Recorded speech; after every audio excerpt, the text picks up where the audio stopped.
বইমেলা চলছে, আপনি এ পর্যন্ত সহস্রাধিক অনেক সহস্র প্রচ্ছদ এঁকেছেন। এই বছর বইমেলায় আমি এত প্রচ্ছদ করেছি যার ভেতরে শুধুমাত্র 3টা না 4টা আমি গোয়েন্দাধর্মী বই পেয়েছি। এখানে যে বিষয়টা হয় যে নিজেদের স্বাচ্ছন্দ্য বোধের একটা ব্যাপার থাকে।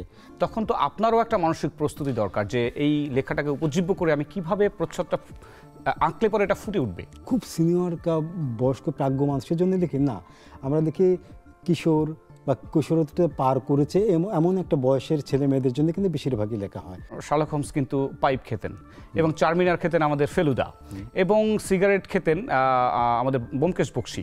অর্থাৎ যারা ডিটেকটিভ ক্যারেক্টারগুলো, এটা মনে হয় চরিত্র চিত্রণের প্রয়োজনে মনে হয় এরকম একটা কিছু দিয়ে দেওয়া হয়। যেমন এখন বাবু অনেক কথা বলে।